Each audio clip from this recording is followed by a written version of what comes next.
নিশ্চয় জানেন যে বাংলাদেশে যে অন্তর্বর্তী সরকারটা লাগাতার বাংলাদেশে একটা অস্থির পরিস্থিতি তৈরি করেছে।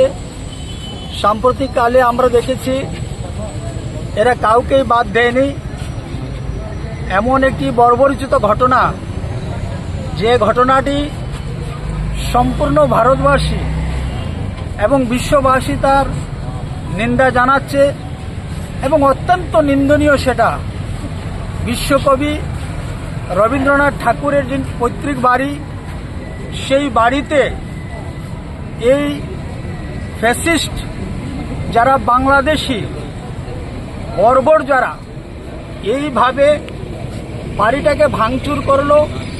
আমরা জানি রবীন্দ্রনাথ ঠাকুর শুধু বাঙালিদের এই আবেগ নন, রবীন্দ্রনাথ ঠাকুর ভারতবর্ষের তথা অখণ্ড ভারতবর্ষের যারা আমরা রয়েছি প্রত্যেকেরই আবেগের ব্যক্তি রয়েছেন।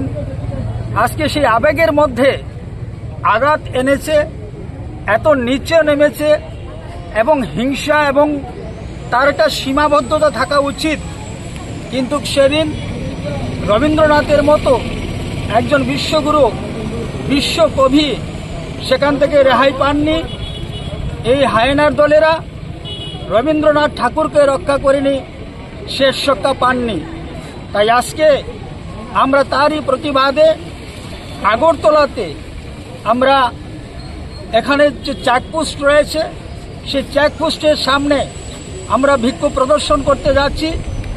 এবং আজকের এই বিক্ষোভ আমাদের শেষ নয়, আমরা প্রতিটি জেলায় আমাদের এই বিক্ষোভ প্রদর্শন চলছে। একই সঙ্গে আগামী 16 তারিখে প্রত্যেকটা বিধানসভা ভিত্তিক আমাদের এই বিক্ষোভ চলবে এবং আমরা এই বিক্ষোভের মাধ্যমে জানান দিতে চাইছি যে যারা এই বাংলাদেশে এই ঘটনার সঙ্গে যুক্ত রয়েছে তারা কোনো অবস্থাতেই সমাজের সুস্থ মস্তিষ্কের মানুষ হতে পারে না।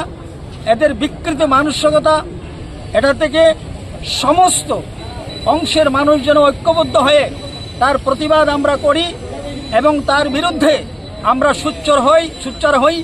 আগামী দিনও যেন ওই সকল বাংলাদেশের যারা হায়নারা, বাংলাদেশের যারা বর্বররা এই ধরনের কাজ করতে তারা অন্তত পক্ষে একটু চিন্তা ভাবনা করে।